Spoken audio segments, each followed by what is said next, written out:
Olá, alunos do sexto ano, estamos aqui mais uma vez para finalizar esse ano com um assunto extremamente importante aí para o sexto ano, que é a Grécia Antiga, certo? Então, nós temos, assim, muitas coisas parecidas com os gregos. Na verdade, a Grécia Antiga ela foi o início de muitas das coisas que nós temos hoje em nossa sociedade, né? Foi com essa civilização aí que surgiu a democracia, que é um sistema de participação popular que nós usamos até hoje, o teatro, a filosofia, os Jogos Olímpicos, né? E sem contar a influência aí que os gregos tiveram nas artes plásticas, né? Nos influenciam até hoje. Os mitos gregos presentes em filmes, em jogos, né? Vocês mesmos devem conhecer jogos aí que tenham deuses gregos, né? Semideuses, tá? E as palavras aí que influenciam o nosso idioma, né? Então, assim, são muitas as palavras, né? A própria palavra democracia, né? Poliesportivo, né? São tudo palavras gregas aí, tá certo? Bom, a Grécia, ela situa-se na Península Balcânica, né? Isso permanece, ou Balcãs, né? E ela é cercada pelo Mar Egeu e pelo Mar Jônico. Entre a Grécia e a Turquia, né, que a Turquia era chamada de Ásia Menor, está o Mar Egeu. Entre a Grécia e a Península Itálica, né, a atual Itália, está o Mar Jônico. E ao sul, o Mar Mediterrâneo. Tá? O terreno, o relevo, né, da Grécia é muito montanhoso. Isso já dificulta a agricultura. E não há muitas terras férteis. Tá? Então, os gregos aí, pela proximidade do mar e pelo fato de não terem muitas terras para plantar, eles vão desenvolver desde cedo aí o comércio marítimo, né? Vão fazer comércio com outros povos, levando seus produtos, trazendo produtos de fora da Grécia, aliás, produtos de fora para serem vendidos na Grécia, né? Bom, até o século 8 a.C., a história da Grécia ela é pouco conhecida, certo? Temos apenas alguns vestígios materiais e quase não há fontes escritas, tá? As fontes materiais aí pesquisadas pelos arqueólogos, né? E as fontes escritas, o que há são 2 livros atribuídos ao poeta cego Homero, que a gente não sabe se era um poeta, se eram vários poetas, né? Pode ser aí um apelido apenas, tá? Mas são as obras aí Ilíada e Odisseia, né? As principais fontes sobre esse período. Bem, a Ilíada narra a Guerra de Troia, tá?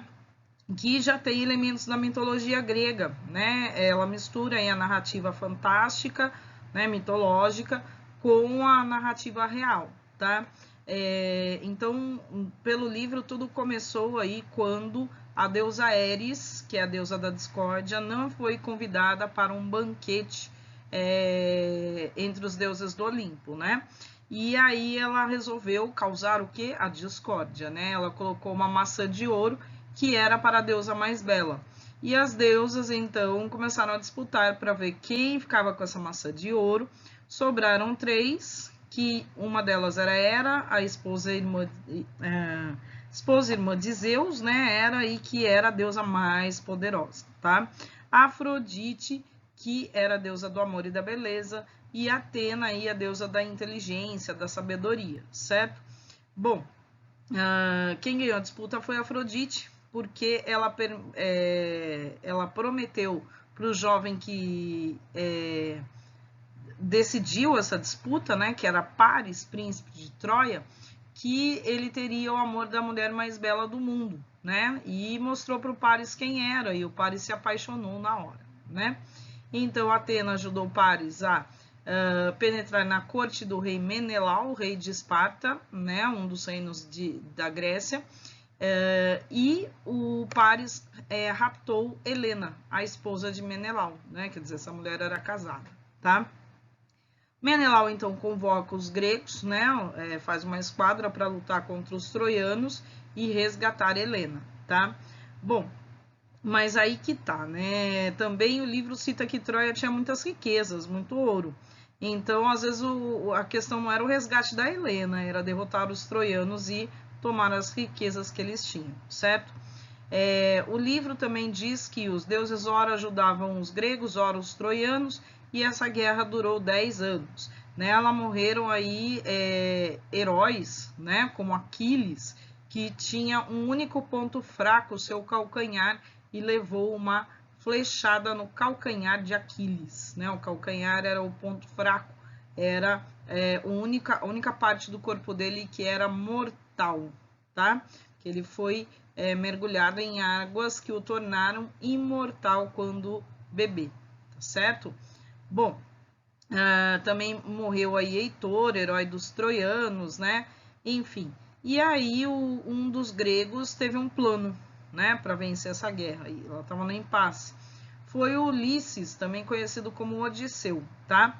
Ele ele planejou o seguinte: vamos construir um enorme cavalo de madeira, vamos colocar aí nos portões de Troia como um sinal de que nós nos declaramos vencidos, certo? Os troianos colocaram esse cavalo para dentro, aceitaram isso como um sinal da derrota, cantaram, dançaram, se divertiram e etc. E quando já estavam aí todos para lá de cansados, né, os soldados gregos saíram de dentro do cavalo, tá? Então o problema é esse, né? O cavalo tinha soldados gregos. E abriram os portões de Troia e os gregos venceram então a guerra, né? Daí a expressão presente grego, né? Presente grego é aquele presente assim que serve para o outro, não para quem ganhou o presente, né? Bom, com o fim dessa guerra, os gregos voltariam para a Grécia, né? Ulisses ou Odisseu, antes de voltar para a Grécia, ele desafiou Poseidon, deus dos mares. E aí a gente já entra no segundo livro, que é a continuação aí então dessa aventura toda, chamada de Odisseia, que justamente é uma aventura, né? Ulisses ou Odisseu, como era o nome dele, então ele ganhou como castigo aí ficar vagando mais 10 anos pelo mar Egeu. Na verdade, a guerra durou 10 anos e Ulisses demorou mais 10 anos aí para voltar. Então, ao todo, ele ficou 20 anos fora da Grécia, né? Então, enfrentou muitos perigos, né, nesses 10 anos, como o Cíclope, os monstros, né, de um olho só na testa, gigantes, né, com um olho só na testa, as sereias, bruxas, como a bruxa Circe, que encantaram seus homens, que seguraram eles numa ilha que só tinha mulheres, e as mulheres aproveitaram aí para ter filhos, né, com os homens de Ulisses. Afinal de contas, elas precisavam dar continuidade à espécie, né? Então, Ulisses conseguiu voltar para Ítaca e a sua esposa estava assim em maus lençóis. A Penélope, a sua esposa, ela estava cheia de pretendentes que exigiam que ela escolhesse algum.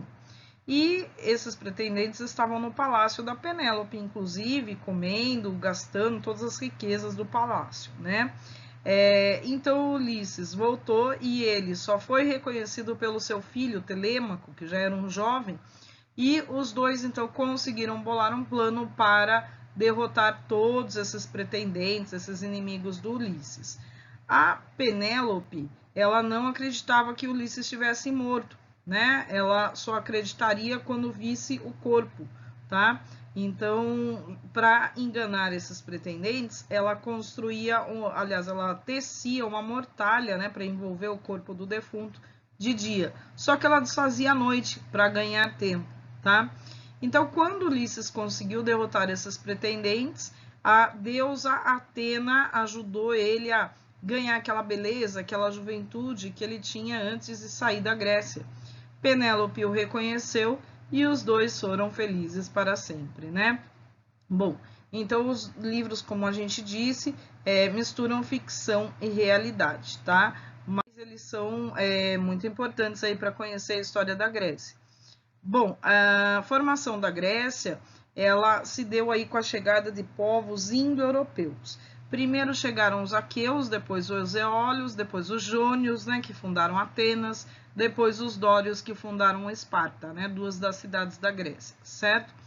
Quando os aqueus chegaram, eles dominaram o sul da Grécia e de lá eles tomaram a ilha de Creta, tá? A civilização cretense aí que já tinha amplas construções, como você vê aí nas ruínas do Palácio de Knossos. Os gregos vão aprender muito das construções dos cretenses. Essa civilização tinha escrita, tinha um artesanato muito elaborado, né, feito em cerâmica principalmente, tinha navegações. Os gregos assimilaram toda essa cultura aí dos cretenses, tá? Então aí isso deu origem à chamada cultura creto-micênica, porque Micenas era um dos reinos dos aqueus, era o mais importante, tá? Por isso cultura creto-micênica. Micenas ficava na Grécia mesmo, não na ilha de Creta, tá? Então, posteriormente, os eólios e os jônios assimilaram grande parte dessa cultura. Os dórios assimilaram, mas eles também causaram destruição, guerras na Grécia quando eles chegaram, tá? Escravizando principalmente os aqueus, né? Que tinham tomado Creta, que tinham formado aí essa cultura creto-micênica. E faz parte dessa cultura creto-micênica o mito do Minotauro, que vocês vejam, vem aí, né, o Teseu derrotando o monstro, o Minotauro, tá? Então, o Minotauro, ele remonta a uma lenda do seguinte, o rei de Creta, né, o rei Minos, ele deveria matar um animal, um touro branco, tá? Deveria sacrificar esse touro, quando fosse necessário, para que ele se tornasse rei de Creta, tá? E justamente ele resolveu enganar o deus Poseidon, que deu essa tarefa para ele.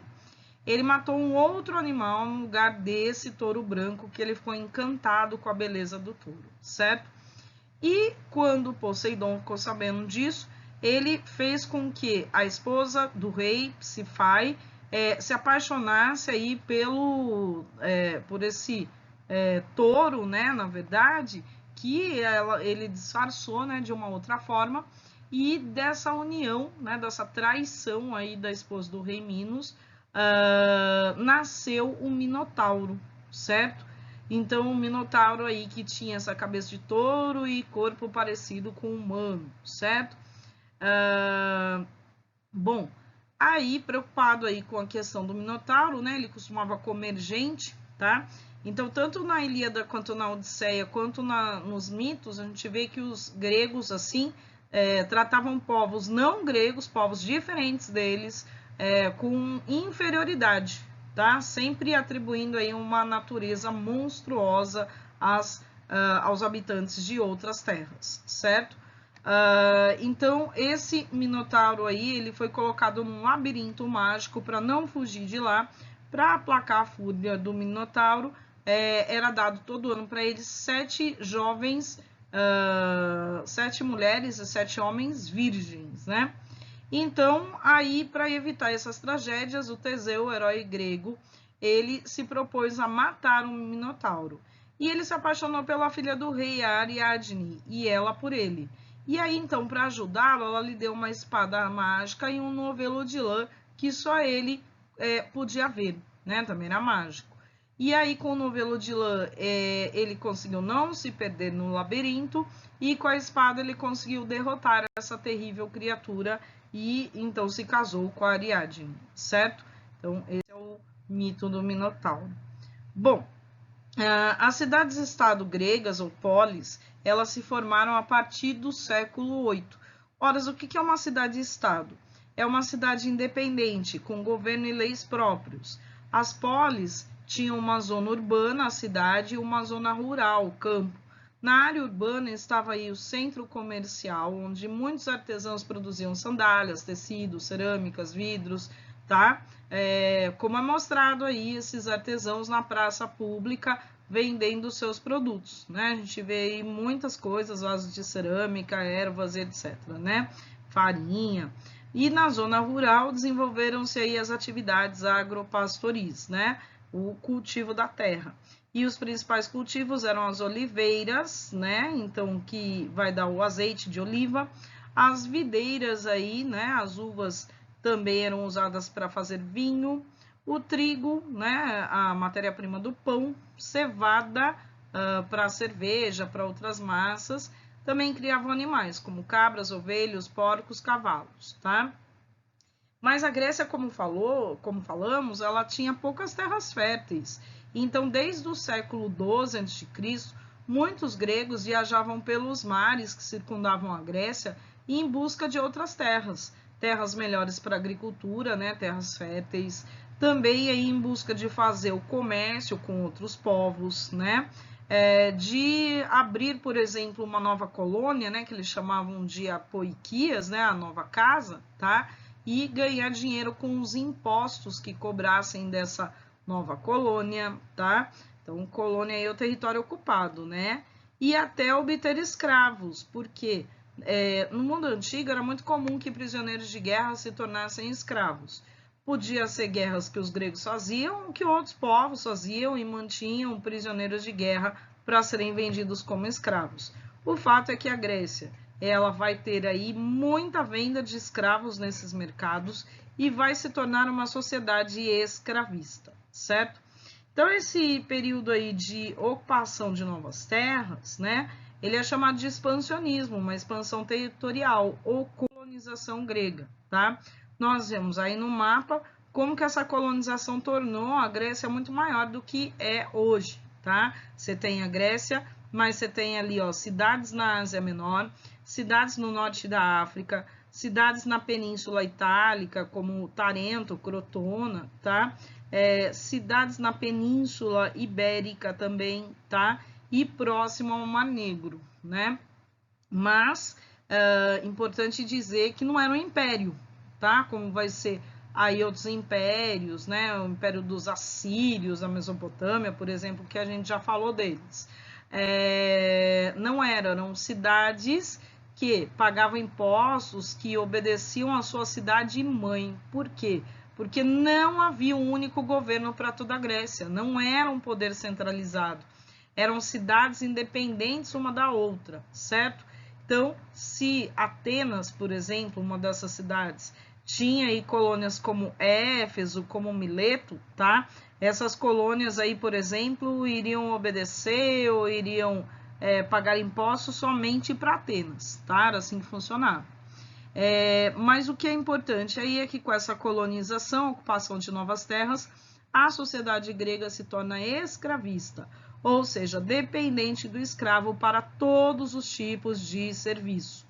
O prisioneiro de guerra, importante que se diga, ele não era grego, ele era outro povo, né? Um não grego, tá? Na Grécia, tinham gregos que se tornavam escravos por dívidas, quando não conseguiam pagar as suas dívidas, tá? Mas a maior parte dos escravos eram de fora, eram prisioneiros de guerra, certo? Bom, os escravos eram vendidos em mercados, qualquer pessoa poderia, que tivesse, né, posses, dinheiro, poderia adquiri-lo, certo? Vantagem aí, né, normalmente os gregos vão preferir os escravos, porque o escravo não recebe salário, ele é considerado uma mercadoria. Então, ele pode ser vendido, trocado, castigado, separado da sua família, o dono pode fazer o que quiser aí com esse escravo, basicamente, né? Ele é considerado um objeto que fala. Esses escravos não eram escravos negros, tá? Cuidado com isso. Eram prisioneiros de guerra e não importava a cor, a etnia aí desse escravo, tá?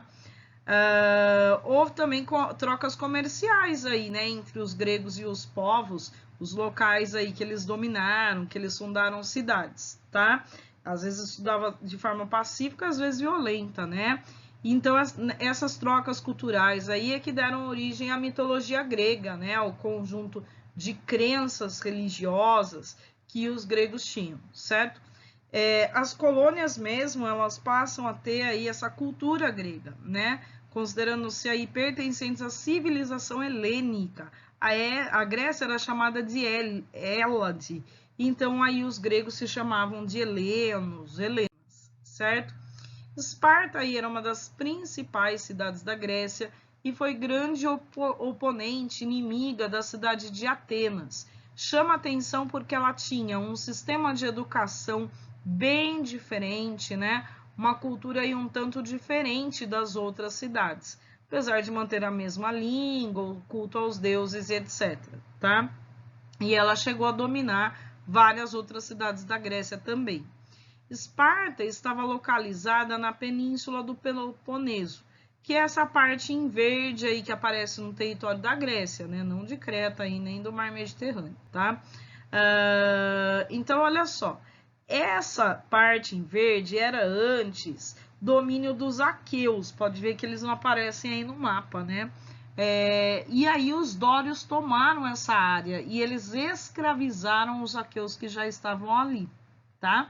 Então a gente falou ali dos jônios que fundaram Atenas, né? Temos aí também o domínio dos eólios, certo? E outros povos aí que vão compor a Grécia. Bom, os espartanos não desenvolveram a navegação, porque eles tinham aí as terras mais férteis da Grécia. Não fizeram comércio marítimo como as outras cidades gregas. Viviam bastante mesmo era da agricultura, tá? Não que era só agricultura, porque tinha, logicamente, artesanato, né? Mas a agricultura era o principal, tá? Agricultura e pecuária. E aí, olhem só, Esparta tem uma característica diferente das outras cidades, é uma exceção, que vai ser uma cidade militarista, voltada para as atividades militares, certo? Por que que vão se voltar para essas atividades militares os espartanos, né? Justamente quando eles chegam e dominam a região, eles transformam os aqueus em escravos. A população de aqueus era muito maior do que a de dórios, tá? Os dórios eram a minoria, certo? E aí, esse monte de escravos, né, descendentes dos aqueus, estavam sempre se revoltando contra o domínio dos dórios, né, que vão formar os espartanos, tá? Bom, e justamente para manter esses escravos sob controle é que o único jeito era, já que os espartanos eram a minoria, né, o jeito era lutar bem, tá? O jeito era ter armas e lutar bem para manter esses escravos sob controle. Daí que desenvolve as atividades militares, certo? Então, olha só, nós temos o esqueminha aqui da sociedade espartana, né? Os esparciatas, também chamados de espartanos, são apenas 5%. São eles os donos de terras, escravos, eles que vão controlar a política, então eles vão ser os cidadãos. E o exército de Esparta também, certo? Aliás, eles já andavam nas ruas armados, né? Se você olhar ali na imagem.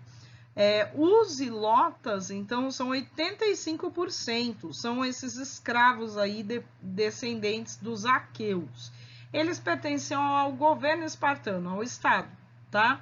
Mas o governo espartano distribuía a questão de 10, 20 escravos aí para cada lote de terras, né, de cada espartano, e aí, então, esses ilotas trabalhavam na terra, principalmente em serviços domésticos, mas principalmente na terra, né? E eram eles que sustentavam, então, essa elite espartana. Essa elite não trabalhava, ela se dedicava às atividades militares.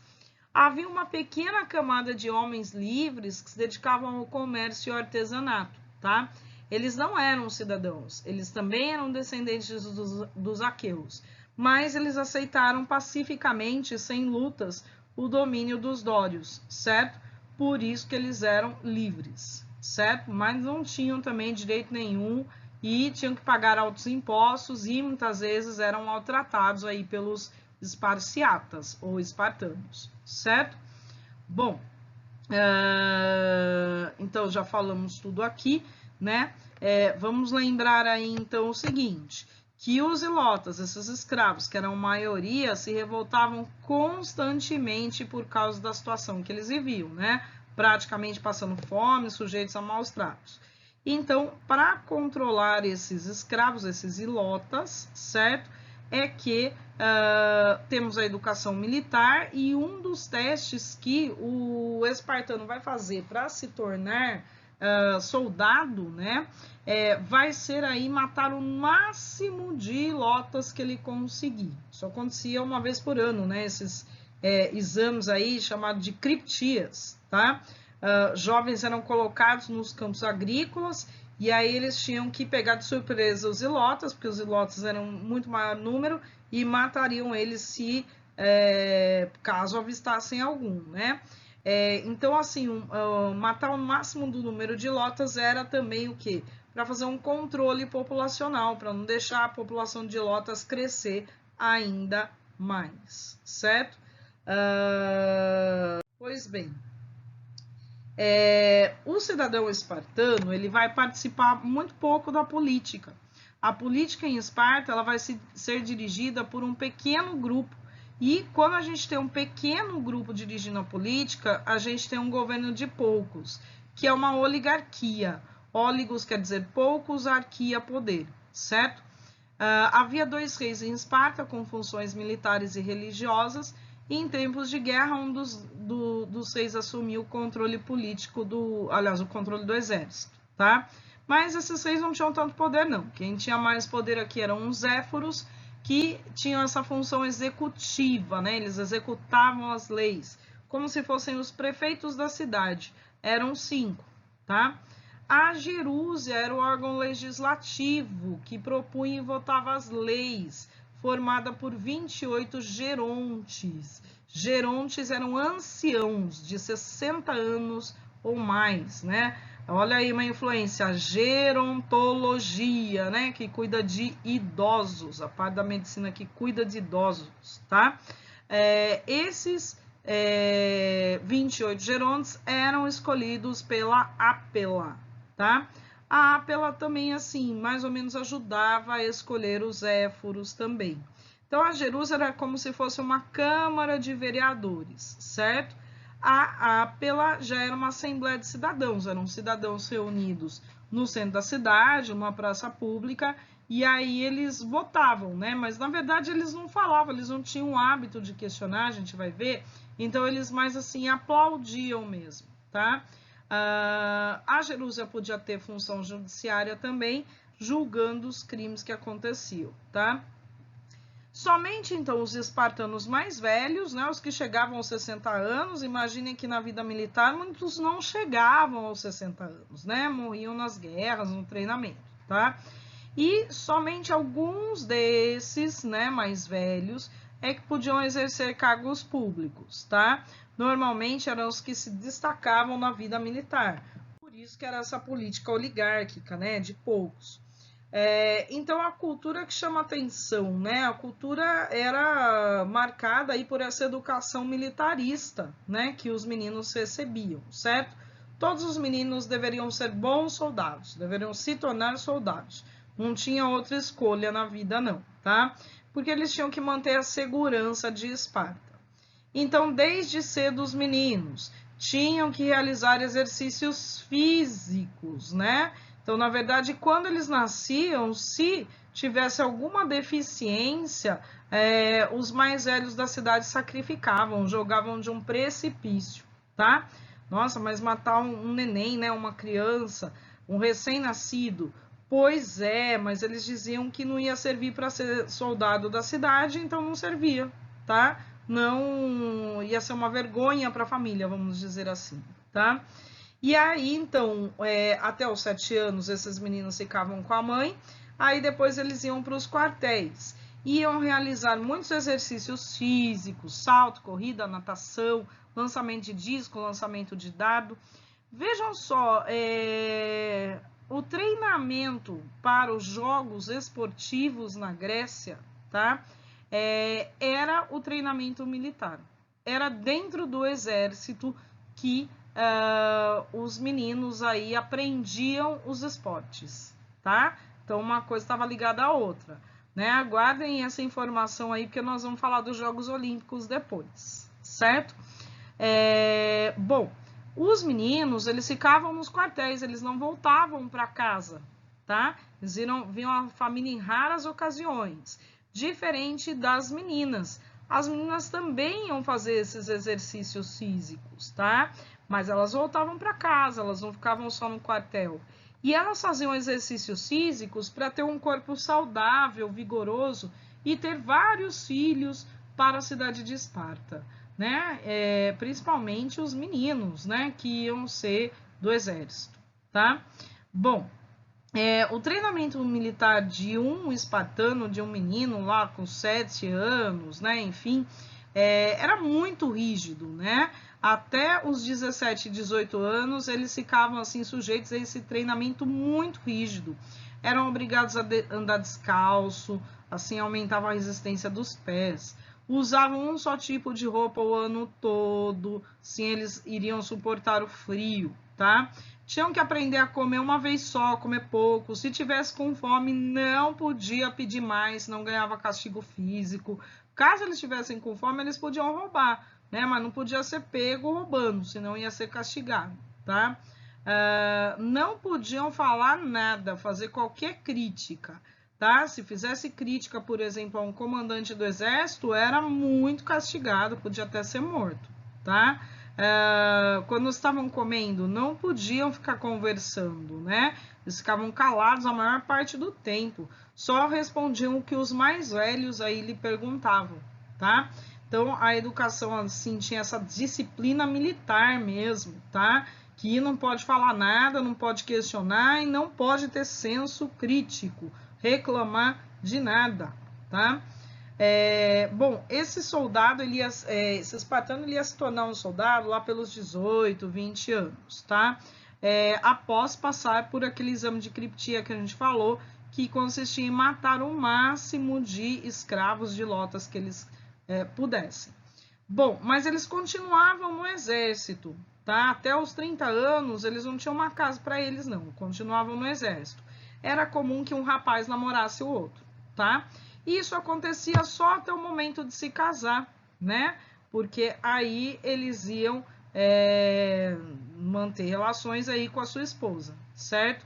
Mas por que era comum um menino namorar o outro? Eles estavam dentro do exército e também os generais diziam assim, que se um protegesse o outro na guerra, haveria mais chance de sobreviver. Então, o jovem não lutava só para ele lutava por ele e pelo seu amigo, né? Então, a palavra amigo na Grécia tinha dois sentidos. Podia ser só amigo ou podia ser aquele amor também, né?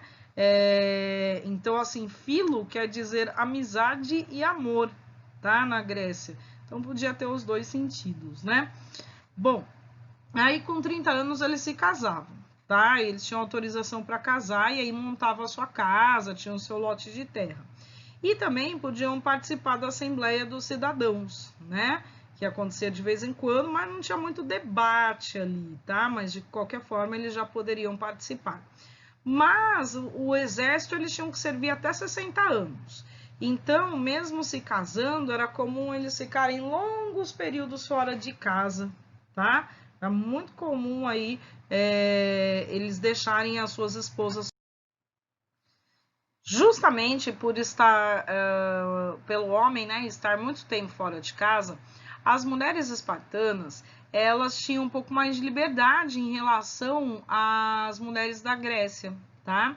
Elas deveriam gerar filhos fortes, saudáveis, né? Quanto mais filhos, ainda mais homens, mais honrada seria uma mulher, tá? E aí, como seus maridos saíam muito de casa, ficavam muito tempo nas guerras, nos campos lá junto com os ilotas, elas assumiam a responsabilidade pela casa, né? Uma espécie de chefe da casa, tá? Eram responsáveis por manter as tradições familiares, o culto aos antepassados, aos deuses, administrar a casa, dar ordens aos escravos. Então elas saíam de casa muitas vezes sozinhas, iam participar de reuniões sociais, de reuniões sobre assuntos políticos, tá? E isso era proibido na Grécia, né? As mulheres de Atenas e na Grécia em geral, elas ficavam só dentro de um aposento, fiando e tecendo o dia inteiro, sempre subalternas, né? Submissas à vontade do homem, não podiam desobedecer de jeito nenhum, tá? Não tinham a palavra final nem em relação à educação aos filhos, tá?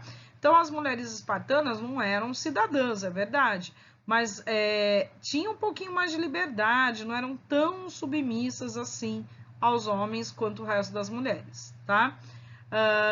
Importante destacar aí que os espartanos não aceitavam estrangeiros na sua cidade e isso é chamado de xenofobia. E por que não aceitavam? Eles não queriam críticas de outras cidades, né, de pessoas de outras cidades, pessoas aí incitando, estimulando os jovens a questionar a educação que eles recebiam, tá? Essa falta de liberdade que eles tinham, tá? Não queriam nenhum desses questionamentos, né? Então, olha só, você vê aí um guerreiro espartano, tá? O escudo, a lança, aí já eram armas utilizadas, a proteção aí para a panturrilha, né? Também o capacete já era utilizado, certo? Bom, Esparta, como a gente diz, é exceção na Grécia Antiga, tá? O modelo comum é Atenas. Atenas foi assim, tipo, a escola da Grécia, certo? Os atenienses, eles se dedicaram desde cedo ao comércio marítimo, né? Porque Atenas estava na Península Ática, né? Estava pertinho aí do Mar Egeu, perto de um porto natural, o Porto de Palos, tá? E não tinha muitas terras férteis, né? Então desenvolveu desde cedo o comércio marítimo. A elite da sociedade ateniense inicialmente era só de eupátridas, né? Os bem-nascidos, os que tinham as melhores terras. E eram poucos, né? Às vezes não chegavam nem a 5% aí. Era a chamada aristocracia, né? A camada privilegiada. Aristó e aí os melhores, os mais privilegiados. Eram só eles que dirigiam a política, que tomavam as decisões políticas em Atenas inicialmente, tá? Então, olha só, era uma oligarquia inicialmente também, um governo de poucos, tá? Era comum aí que pequenos proprietários e pessoas pobres tivessem dívidas com os eupátridas e não conseguissem pagar. E aí se tornavam o quê? Escravos por dívidas, certo? Com o desenvolvimento do comércio marítimo, começou a surgir uma nova camada social, quer dizer, então tinha a chance de subir de camada social, a gente chama de ascensão social, certo? Que foi o dos comerciantes e artesãos. Então, olha, Atenas não era uma sociedade imóvel, hein? Como era Esparta, como era o Egito, como era a Mesopotâmia, tá?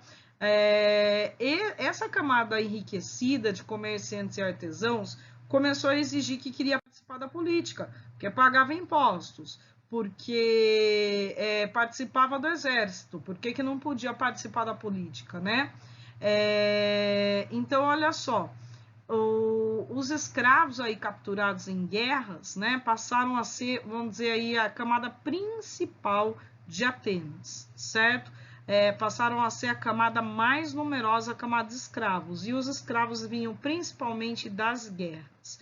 Mesmo as famílias mais pobres tinham escravos. Então, a gente tem essa composição aí da sociedade ateniense, ó, os eupátridas, os grandes proprietários, os demiurgos, que são aí os comerciantes, artesãos enriquecidos, os georgóis são os pequenos proprietários de terra, esses que tinham dívidas e podiam se tornar escravos se não pagassem suas dívidas. Os tetas aí, que são os pobres, também podiam se tornar escravos por dívidas. E os escravos, certo? Tinha uma certa chance de ascensão social, né, de subir de camada social, mas não era fácil, tá? Os tetas aí, então, eram os mais marginalizados dentro dessa sociedade, né? E os escravos nem eram considerados seres humanos, eram objetos que falavam, certo? Eles também aceitavam estrangeiros na sua cidade, que eram chamados de metecos, mas os metecos normalmente não eram cidadãos, só se acontecesse desse estrangeiro ganhar a cidadania por algum motivo, tá? Não podiam também participar da vida pública da cidade, tá? Mas pagavam impostos, podiam até ser convocados para o exército. Então, a gente tem assim, ó, aquela camadinha ali, eupátridas, comandando todo o resto da sociedade, todas essas outras camadas sociais. E isso vai ser legal, isso vai gerar um grande descontentamento, certo? Que são os conflitos sociais. Porque, olha só, nós temos, além da desigualdade social, né, muitos pobres, poucos privilegiados, uma participação política muito restrita, tá? Muito descontentamento até de camadas da elite, como esses comerciantes enriquecidos. E aí os protestos, né? E diante dos protestos, os eupátridas resolvem ceder, porque eles são muito poucos para enfrentar o resto da sociedade. Isso é um conflito social, né? Uma camada social enfrentando várias outras, tá? Isso é um conflito social. E aí, então, que os eupátridas nomeiam legisladores, pessoas encarregadas de formular as leis, o poder legislativo. O primeiro legislador foi o Drácon, que transformou as leis orais em leis escritas. Embora seja importante para não modificar as leis, não adiantou nada aí para a maioria da população. Em 594, outro legislador foi nomeado, que foi o Solon, que fez reformas importantes. Colocou fim à escravidão por dívidas. Então, olha só, gregos não se tornariam mais escravos para pagar as suas dívidas. Os escravos agora só vinham de fora, né? Que eram, então, os escravos prisioneiros de guerra, tá? E ele também abriu um pouquinho mais a participação política, criando um sistema censitário. O que é isso? O indivíduo participa segundo a renda que ele tem, o quanto ele ganha, tá? E aí essa medida beneficiou os comerciantes enriquecidos, uma partezinha lá dos pequenos proprietários que passaram a participar de alguma forma dessa vida pública da cidade, né, da política. Mesmo assim, novos conflitos surgiram. E aí, no século VI, o Clístenes aí ele era um arconte, né? Então ele pertencia ao poder executivo, não era só um arconte, haviam vários. Ele fez aí um projeto e submeteu aí a votação e venceu esse projeto, que foi a democracia, tá? Então, olha só, nós vivemos num sistema democrático, né? Nossa forma de governo é democrática. Aliás, é a república democrática, né? O que significa aí nós termos uma democracia? Significa que o governo deve representar a vontade da maioria, né? Do povo. Demos na Grécia, aliás, em Atenas, eram os bairros de Atenas, tá? Então, esse governo deve representar a maioria da população, né? A vontade do povo, deve ser escolhido por esse povo, prestar contas ao povo, certo? Só que a democracia de Atenas tinha diferenças da nossa, vamos ver aí. A partir dos 21 anos, o cidadão podia participar da Assembleia do Povo, a chamada Eclésia, que aprovava ou rejeitava medidas sobre a cidade. O órgão que elaborava as leis era o Conselho dos 500, chamado de Bulé, tá? Formado por 500 cidadãos, que eram escolhidos por sorteio, mas assim, tinha um pouco de representantes de cada um dos distritos dos demos lá de Atenas, tá? A execução das leis cabia aos estrategos, encarregados também da defesa militar dessa cidade. Bom, então como é que acontecia aí essa participação política, né? Isso que interessa. O cidadão ia para a praça pública para discutir as medidas propostas pela Bulé, pelo órgão legislativo. Então, ao invés de ser, vamos supor, né, hoje Câmara dos Vereadores, né, os deputados que discutiam e votavam, né, nas leis sozinhos, não. Eles propunham as leis medidas, levavam para o povo discutia e o povo votava se aceitava ou não aquela lei, né? Ou então modificavam, ou então propunham uma nova lei, certo? O povo também, né, os homens aí que iam, também podiam propor as leis, certo? E aí essas leis eram executadas por esses estrategos aí, que eram esse poder executivo. Bom, o poder executivo, que hoje seria o que? A prefeitura da cidade, né? Por exemplo, estou falando da cidade, né? Mas poderia ser o governador de estado, o presidente da república. Ao executar essas leis, ele gastava dinheiro dos impostos. Então, ele ia para a praça pública e prestava contas de quanto ele gastou, tá? Então, era assim que acontecia e tudo era, né, mostrado aí em praça pública. Então, não tinha como ter corrupção, né, desvio aí da verba pública, porque o povo estava de olho em tudo, né? Estava sempre aí sabendo o que estava acontecendo na política, o que os governantes estavam fazendo, tá? A única coisa é o seguinte, para ser cidadão em Atenas não era fácil, né? A condição de cidadão excluiu muita gente. apenas homens maiores de 21 anos e nascidos de pai e mãe ateniense, né, os chamados atenienses, podiam participar dessas reuniões políticas. Isso equivalia a 10% da população. Ué, mas democracia não é o governo da maioria? Pois é, mas para eles era a maioria que estava participando.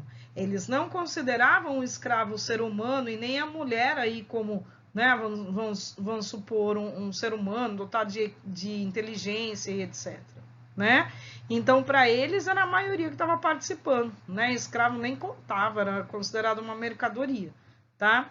Menores não podiam participar porque não estavam preparados, tinham que se preparar, estudar, né, para participar, e estrangeiros porque não tinham nascido na cidade. Tá?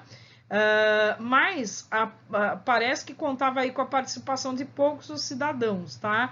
Mas, como eu disse, para eles era a maioria, certo? E eram homens pobres ou ricos, né? Independentes da sua classe social que podiam participar. Em todo caso, nós vemos aí que em Atenas tinha uma participação muito maior do que nós temos hoje, tá?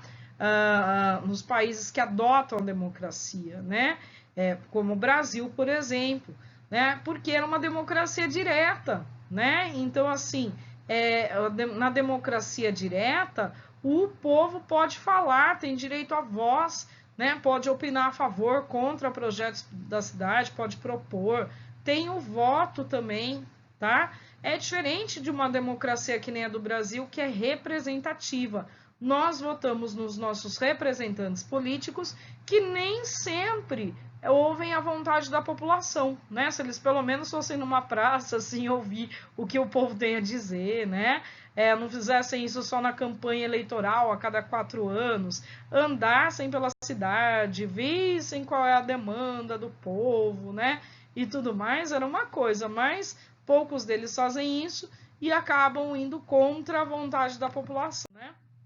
Bom, então Atenas, o cidadão não votava apenas nos seus representantes políticos, como numa democracia representativa. Votava nas leis e nas medidas a serem tomadas também. Bom, mesmo assim, os pobres ficavam impedidos de participar muitas vezes, porque as discussões demoravam dias, semanas, e aí o pobre ia deixar de trabalhar e daí ele passava fome, né? Então, quem resolveu isso foi o Péricles, né? Ele aperfeiçoou essa democracia, também criou muitas obras públicas para a cidade de Atenas, né? Então, ele passou a pagar um salário, uma pensão, né, para todos os que fossem participar das discussões políticas. E isso permitiu a participação dos mais pobres, tá certo? Esse salário era chamado de mistoforia, tá? Inclusive, temos aqui um discurso proferido pelo Péricles, que está num livro do historiador grego Tucídides, né? Um historiador lá da época. A história surgiu na Grécia Antiga, né? A disciplina de história. Ele diz: nossa forma de governo não se baseia nas instituições dos povos vizinhos. Não imitamos outros, servimos de modelos para eles. Ou seja, né, daí a frase, Atenas era a escola da Grécia, né, as cidades gregas aí seguiam o sistema ateniense. Continuando, somos uma democracia porque a administração pública depende da maioria e não de poucos. Nessa democracia, todos os cidadãos são iguais perante as leis. Quando se trata de escolher um cidadão para a vida pública, o talento e o mérito, né, o merecimento, reconhecidos em cada um, dão acesso aos postos mais honrosos. Né? Ou seja, é o talento e o mérito e não aí o fato de ter nascido numa família mais privilegiada, tá? Que traz essa ascensão. E aí o conceito de democracia, né? A administração depende da maioria, né? Não é aquele sistema de oligarquia, que é o contrário de democracia, né? Onde poucos participam. Usamos a riqueza como instrumento para agir e não como motivo de orgulho e ostentação. Entre nós, a pobreza não é caso de vergonha. É vergonhosa não fazer o possível para evitá-la, né?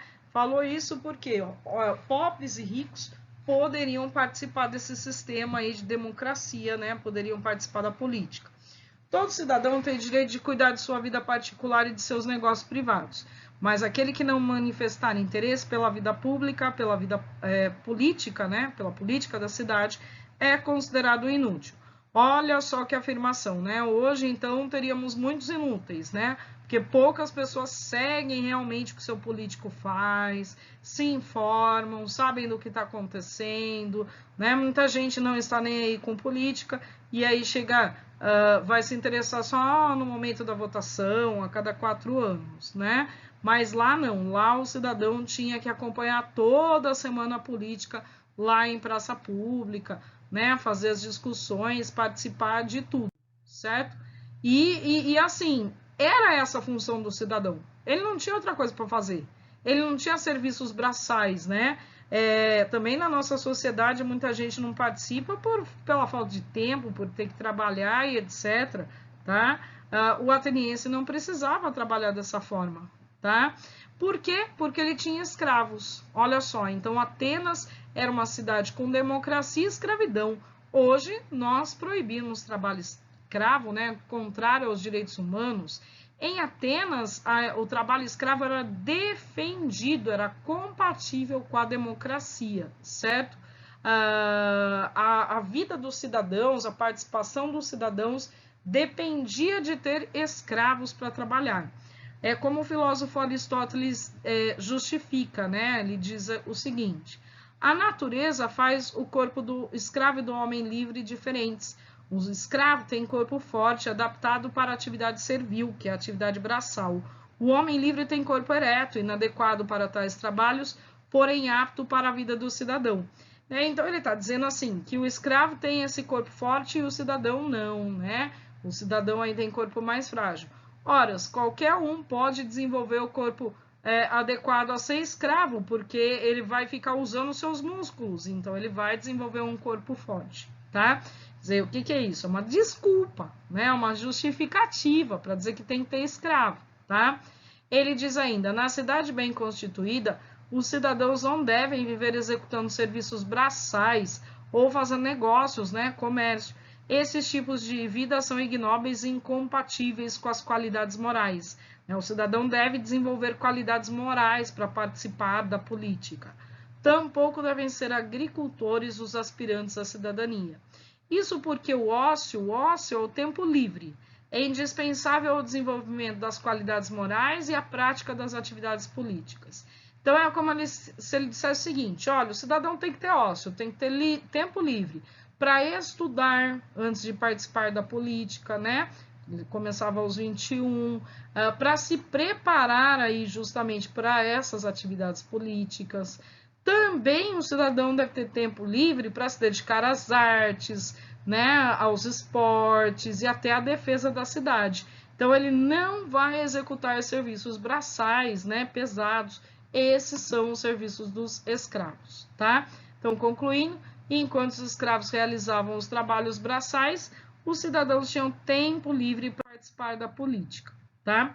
Sobre a cultura grega, gente, cultura aí é arte, filosofia, religiosidade, idioma, esporte, dança, teatro, os comportamentos, hábitos, costumes, tudo isso faz parte da cultura.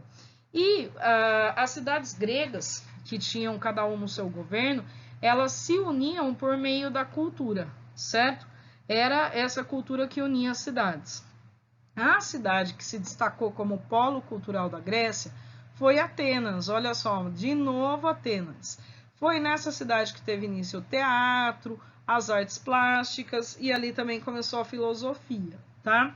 A religiosidade na Grécia Antiga se baseava num conjunto de mitos, tá? Mas o que é um mito? Existem várias definições. Uma delas é a seguinte: mito é um conjunto de histórias que utilizam elementos simbólicos para explicar a realidade e dar sentido à vida. Então, o mito, ele vai misturar ficção e realidade, tá? Como num desenho animado, por exemplo, tá?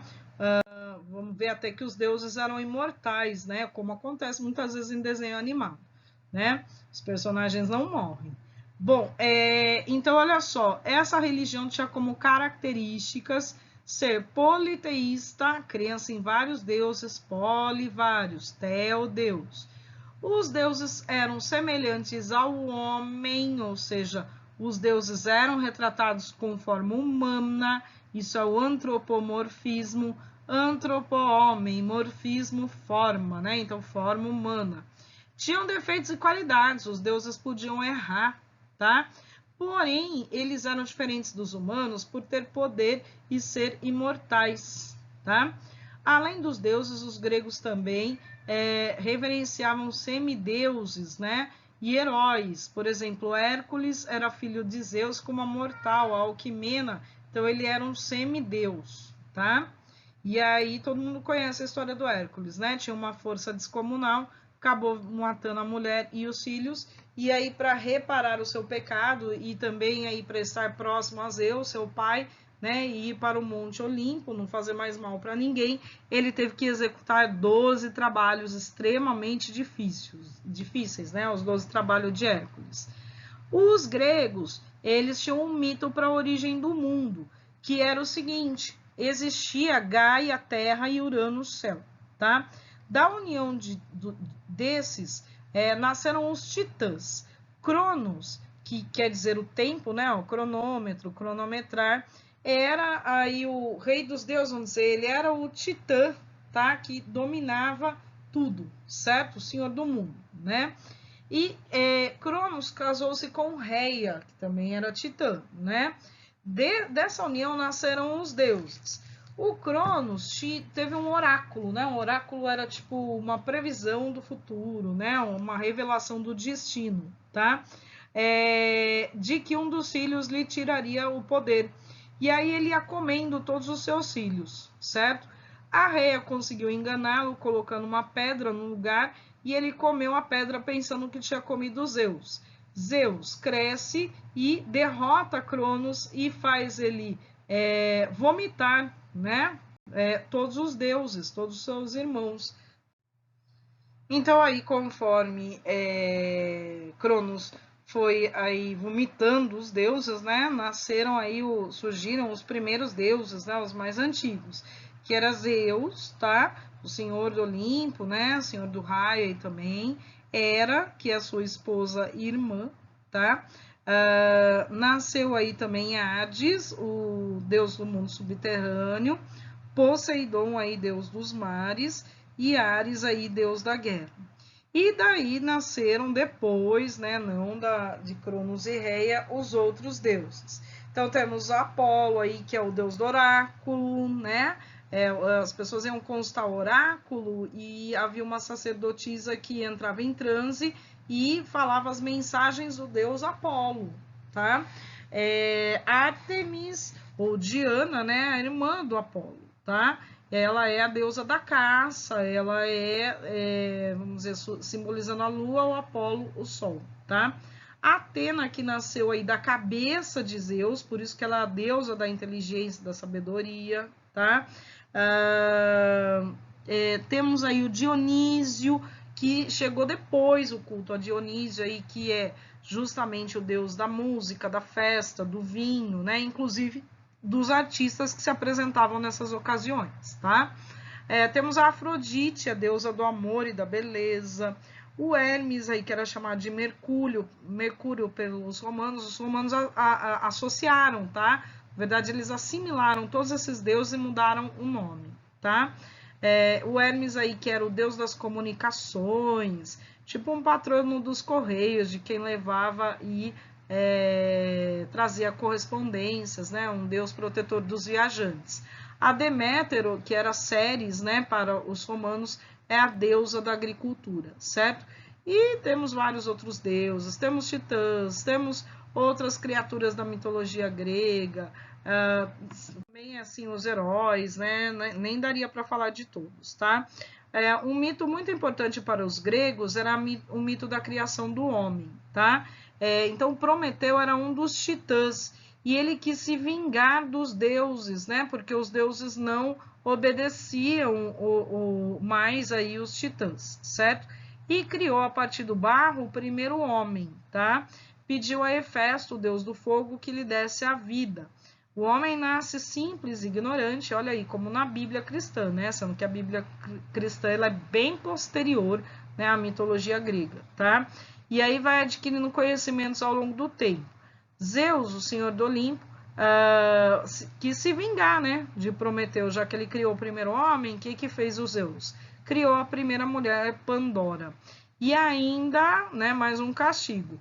Colocou uma caixa na frente dela e falou que se ela abrisse, sairiam todos os sofrimentos da humanidade, né? Então, novamente, assim, quer dizer, novamente não, né? Desde os primeiros tempos aí colocando a culpa na mulher, né? Igual a maçã que a Eva comeu, certo? Na Bíblia.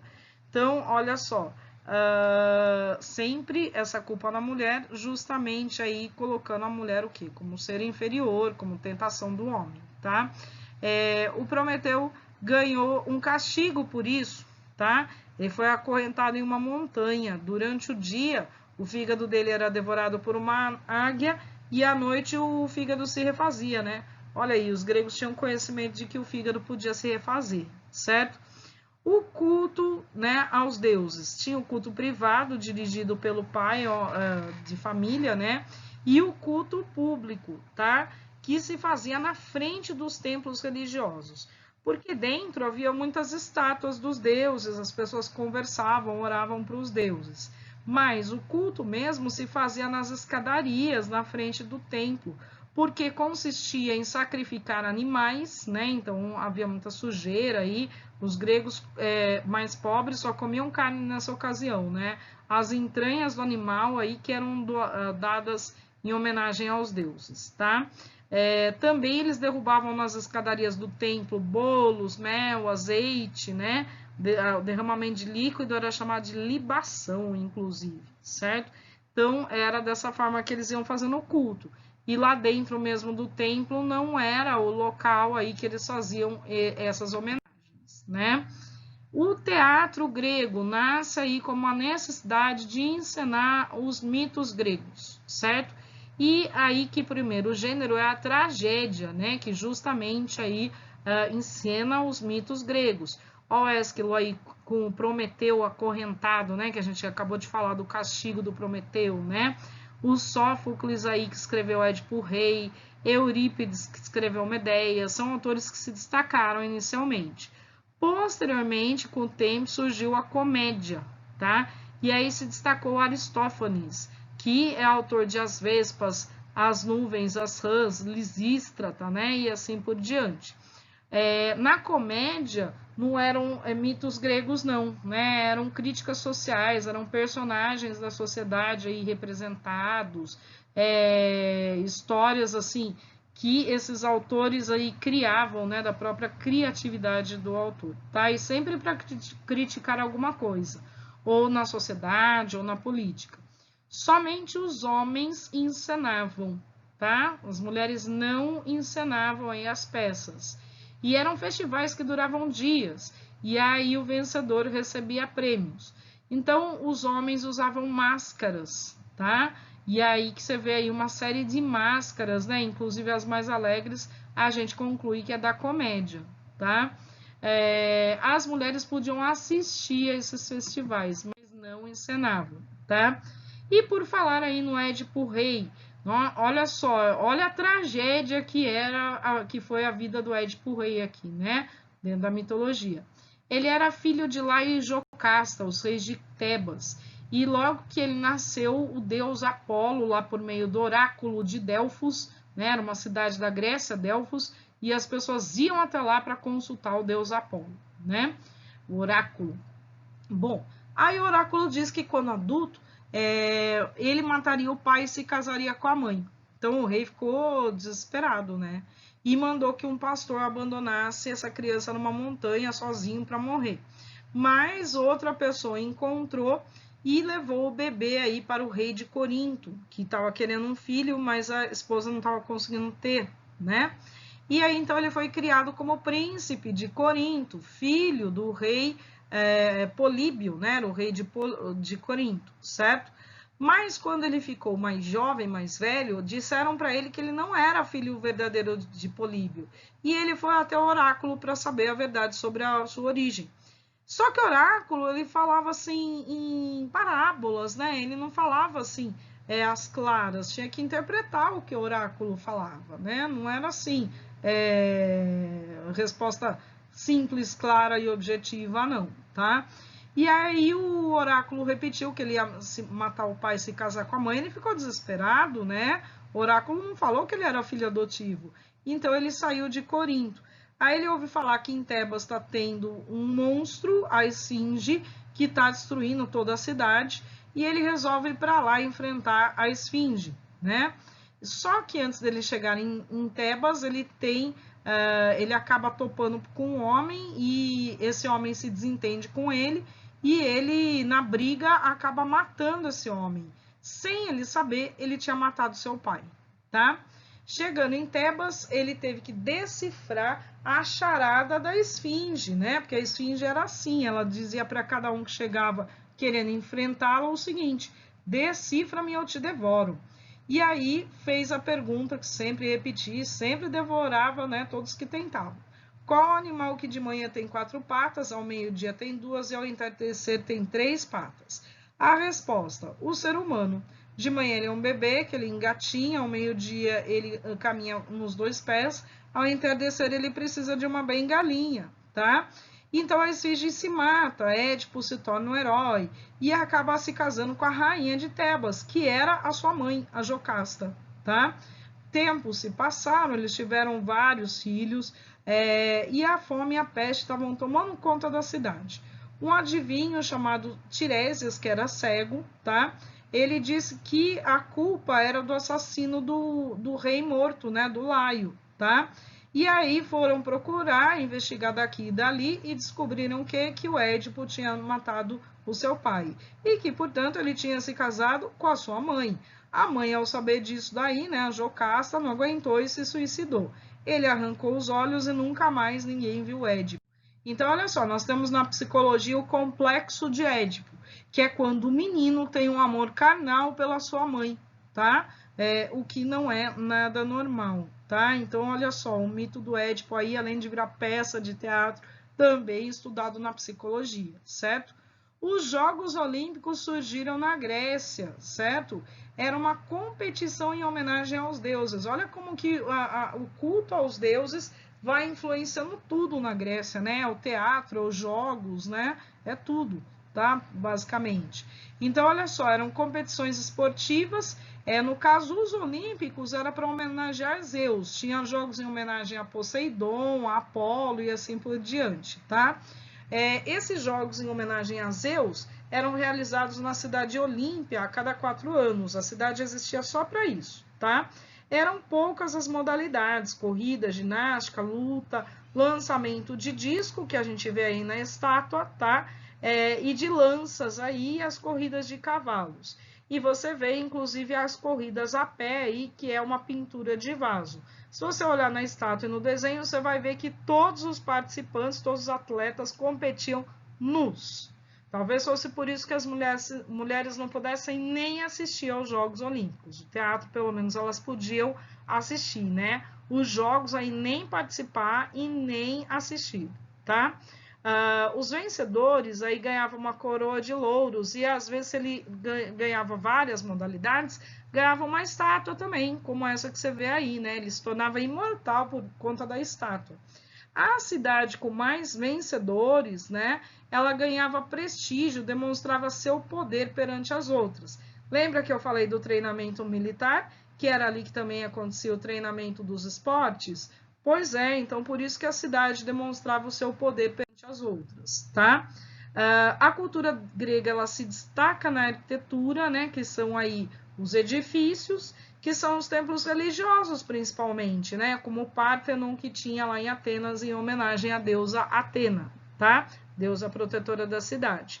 A função dos templos era abrigar as esculturas dos deuses, né, não reunir pessoas, como a gente já falou, e há 3 estilos de colunas, né, para os templos.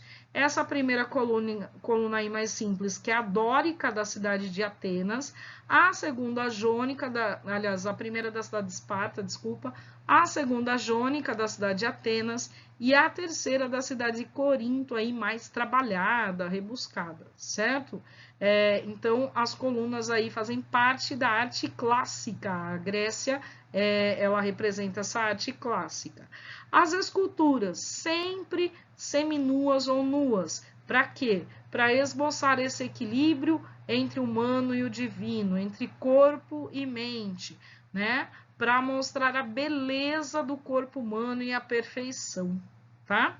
Então, olha aí, característica da arte clássica, né? Grega e romana, tá? É a arte clássica. A filosofia, que surgiu lá em Atenas, a gente falou, né? Olha só, ela é justamente uma ciência que vai em busca do conhecimento racional, verdadeiro, lógico, tá? Sobre todos os fenômenos que ocorrem, que acontecem, sobre tudo que a gente se questiona, que a gente pergunta. Filosofia quer dizer amizade ou amor pela sabedoria, né? A Sofia, olha aí, né? Muita gente se chama Sofia, quer dizer sabedoria, né?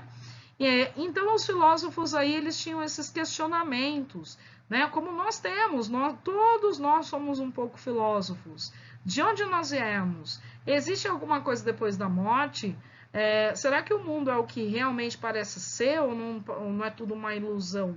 Tá? Será que a gente pode acreditar na existência dos deuses ou de Deus ou da alma? O que prova essa existência? Né? Existe alguma coisa lógica para a gente acreditar nisso? Né? O que é justiça? O que é ser justo? Tá? O que é a beleza? Né? Será que tudo é belo? Será que a beleza é uma coisa relativa? Né? A gente vai se perguntando isso. Existe algum conhecimento que nos torne bons, que nos torne justos? Então, preocupações dos filósofos, preocupações nossas também, no nosso dia a dia, certo? Só que os filósofos, eles fazem isso daí de estudar, de ir atrás de metodologias, de criar ciências como a moral, a ética, né? Coisa que nós não fazemos, tá?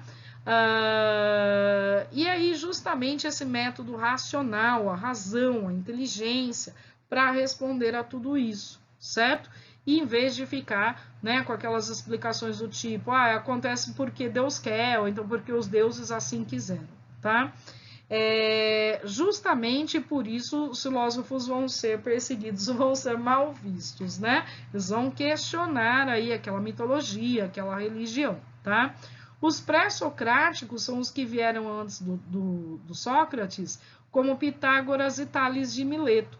Ora, os dois filósofos são matemáticos, né? Pergunte ao seu professor de matemática aí o que eles fizeram pela matemática. Eles foram super importantes.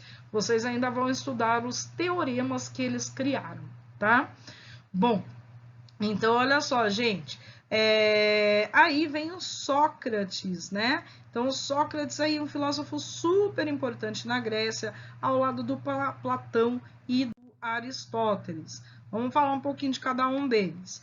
O Sócrates, ele não deixou nada por escrito, tá? Nenhuma publicação, nem nada. E ele andava muito pelas ruas e todo mundo achava ele o homem mais sábio da Grécia, né? Aliás, ele era muito humilde de dizer o seguinte: eu só sei que eu nada sei. Porque é o seguinte, eu posso saber muita coisa, mas tem muita coisa por saber. Então, na verdade, se tem tanta coisa por saber, eu sou ignorante, né? E assim somos nós, só usamos uma parte do nosso cérebro. Por mais que a gente estude, saiba, a gente não sabe tudo ainda não, né? E aí as pessoas iam fazer perguntas para eles. E ele não respondia. O método dele era a maiêutica, o trabalho de parto. Ele devolvia com uma pergunta para a pessoa pensar a respeito do que ela perguntou. Porque, segundo ele, a resposta estava na própria pessoa. Daí a frase dele: homem, conhece-te a ti mesmo, tá? E aí muitos jovens começam a questionar a estrutura familiar, a posição das mulheres, a questão dos deuses e uma série de coisas aí, né, que Atenas tinha. E aí, então, a sociedade ateniense, né, assim, os mais velhos, né, os que estavam no poder, obrigam o Sócrates a se matar, a tomar veneno, a cicuta, né, que aparece aí no quadro de baixo, ele tomando cicuta e ainda dizendo que ele está morrendo o quê? Em nome da verdade, tá? Quer dizer, morreu assim com bastante honra, né, vamos dizer.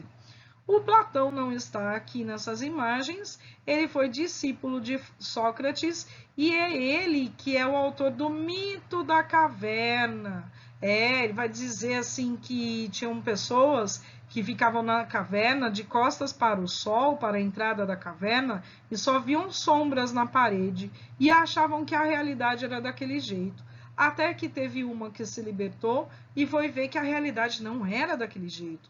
E voltou e falou para as outras que elas precisavam se libertar também e ver a realidade com os próprios olhos, né? Então ele é um homem do mundo real e do mundo ideal, que muitas vezes é o mundo da ilusão, certo? E assim somos nós também, né? Se pensarmos nesse mito, se ficarmos aí simplesmente assim nos iludindo com o que é a realidade, se não formos investigar por nós mesmos, vamos ficar sempre nas sombras, iludido, né? Fazendo uma fazendo uma falsa ideia do que é a realidade, certo? E ele também vai propor que os filósofos sejam reis, porque são os homens mais sábios. Mas a gente não sabe se ele estava pensando assim numa sociedade mais humana ou nesses sábios aí exercendo o poder sozinho, e aí seria um governo autoritário, tá? O Aristóteles, importantíssimo aí, gente, criou a lógica na matemática. Olha lá, se A é igual a B e B é igual a C, então A é igual a C também, tá? É princípio básico da lógica isso. Tem estudos na zoologia, botânica, física, história, teatro, astronomia e a ética. Nossa, a ética é o mais importante do Aristóteles. O que é ética? São os comportamentos, os conhecimentos que nós desenvolvemos em sociedade, naquele senso moral que nós desenvolvemos para ter um bom funcionamento da sociedade, né? É pensar assim como que essa sociedade funciona melhor, criando aí as regras éticas, né? Que cada um deve respeitar para que a gente tenha uma sociedade aí onde seja melhor para todos viverem, tá? Então, olha só, o Aristóteles, ele é muito importante aí para, primeiro, a falar de ética, que, aliás, a gente deveria estudar nas escolas, né? Assim, não teríamos seres humanos prejudicando um ao outro, né? Políticos roubando do povo e assim por diante, tá bom? Desculpa aí a explicação longa, mas olha, Grécia em uma explicação só, em um vídeo só, gente, realmente é assim um desafio. Grécia tem muita coisa a ser explorada, tá certo? Mas é isso, ficamos por aqui então. Estou à disposição para quaisquer dúvidas. Deixa um like lá no canal, pode comentar também se quiser. E muito obrigada pela atenção de vocês.